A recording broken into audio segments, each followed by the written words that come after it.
Le pain ballon, également connu sous le nom de pain ciabatta, est un type de pain italien qui a une croûte croustillante et une mie douce et aérée. Voici la recette détaillée pour faire du pain ballon. Commençons par les ingrédients. 500 g de farine de blé dur. 10 g de sel. 10 g de levure de bière fraîche. 350 ml d'eau tiède.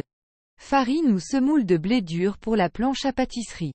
Huile d'olive pour graisser. Passons aux instructions. Dans un grand bol, tamisez la farine de blé dur et formez un puits au centre. Dissoudre la levure de bière fraîche dans de l'eau tiède et verser le mélange dans la fontaine à farine. Ajoutez également du sel. Commencez à mélanger délicatement les ingrédients avec une fourchette ou vos doigts, en incorporant progressivement la farine. Continuez à remuer jusqu'à ce que les ingrédients soient bien mélangés. Transférez la pâte sur une surface légèrement farinée avec de la farine de blé dur ou de la semoule. Commencez à pétrir la pâte avec vos mains pendant environ 10 à 15 minutes.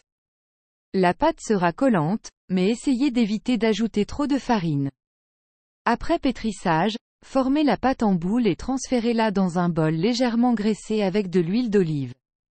Couvrez le bol d'un linge humide ou d'une pellicule plastique et laissez la pâte lever dans un endroit chaud pendant environ 1 à 2 heures, ou jusqu'à ce qu'elle ait doublé de volume. Une fois la pâte levée, transférez-la délicatement sur une surface farinée. Divisez la pâte en 2 parties égales et façonnez chacune en un rectangle allongé ou un ovale. Préparez un moule recouvert de papier sulfurisé et saupoudrez la surface de farine de blé dur ou de semoule. Placez les 2 pains sur la plaque du four en laissant de l'espace entre eux. Couvrez les pains d'un torchon humide et laissez-les lever encore 30-45 minutes.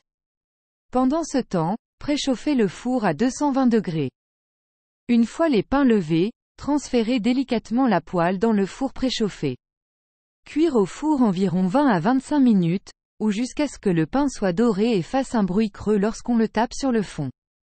Sortez le pain ballon du four et laissez-le refroidir sur une grille avant de le trancher et de le servir. Vous avez maintenant votre propre délicieux pain ballon fait maison.